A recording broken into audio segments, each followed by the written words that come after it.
Bon matin.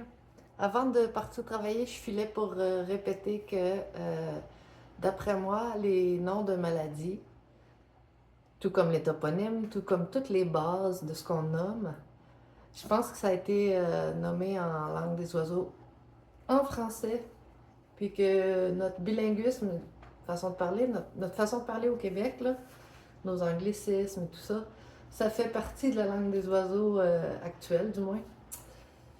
Puis, c'est ça, je dois donner des exemples de noms de maladies. C'est pas ça qui est écrit sur ma feuille. Ça, c'est ma liste de choses à faire. Ouais, c'est ça. Je ramène l'exemple trop évident de la maladie de Alzheimer. Euh, on s'attend toujours à ce qu'un nom de rue ou de cours d'eau ou de maladie soit lié à une personne qui a inventé quelque chose. Mais moi, je crois pas vraiment à ça parce que je pense qu'ils se servent de ces addons-là pour aller chercher la phonétique d'un nom. Alors, le Alzheimer, pour moi, je vais te le montrer plus proche là, parce que moi je vois rien. Ici qu'il est le Alzheimer. C'est l'œil qui voit tout. The mind's eye, the Alzheimer, eye, ça comme tu veux là. C'est celui qui nous donne, qui donne la hauteur puis la profondeur, tu sais. Celui-là, il sert à voir l'horizon, l'air de la tarte. Puis celui-là, il sert à voir les choses de l'intérieur, les choses non dites. Il nous sert à. C'est comme une antenne. Fait que c'est un capteur-émetteur, mais sans les mots. Anyway, le Alzheimer, quand il meurt, parce que tu sais, ça dégénère à un moment donné ce cerveau-là, ben, c'est ça qui arrive, c'est qu'on perd tranquillement nos facultés. Quand le Alzheimer, ben, c'est bien plate. Fait que le Alzheimer meurt Alzheimer. Euh, il y avait d'autres noms de maladies. J'avais jasé avec une amie à un moment donné qui parlait d'une maladie. Puis ça avait concordé aussi. On avait trouvé que c'était-tu Mielas?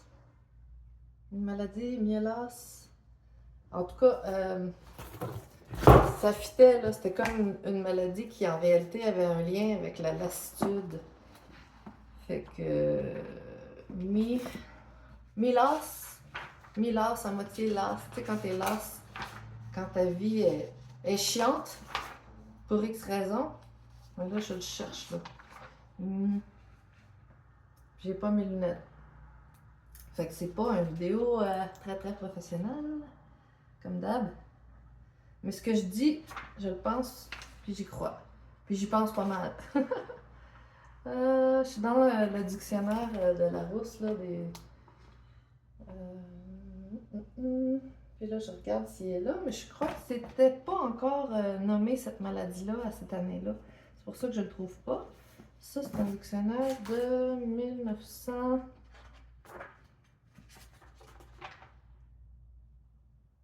Je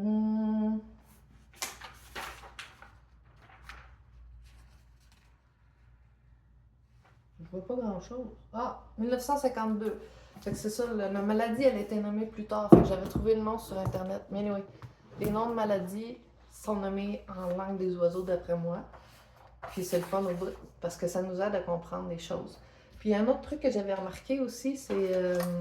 J'étais allée au centre jardin avec une de mes voisines, puis là, je m'étais attardée à certaines plantes, dont une sorte de marguerite commerciale. Là, puis je m'étais aperçue que le nom de la marguerite, ça ressemblait drôlement au nom de l'organisme que nous, on connaît tous au Québec sous le nom de Leucan. Puis leur ancien logo à Leucan, c'était une marguerite. Puis le nom de la marguerite scientifique, quand tu vas voir, là, c'est Leucanetum quelque chose, quelque chose. Fait que c'est Leucan. Fait que Leucan, c'est un mot qui veut dire la marguerite, puis ça a rapport aussi avec la joie. Si tu vas lire le nom, je me souviens plus c'est quoi, excusez-moi, je vous donne pas l'information complète, mais si tu vas lire le nom scientifique des marguerites, là, le nom latin, c'est pour antin, ancien, en réalité, c'est le fond de l'histoire. C'est pour comprendre comment ça que c'est nommé de même, cet organisme-là. Ben, c'est parce que la marguerite symbolique de la joie de vivre, ben, le camp est supposé ramener ça, ce qui est supposé aider à guérir. Il y a une affaire de même, un concept comme ça. Fait que, tu vois, c'est du coq à l'âne total.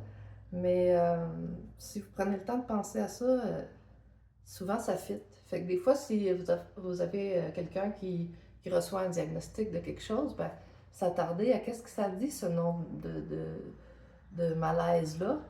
Des fois, ça nous aide à découvrir de quoi ça parle. Merci.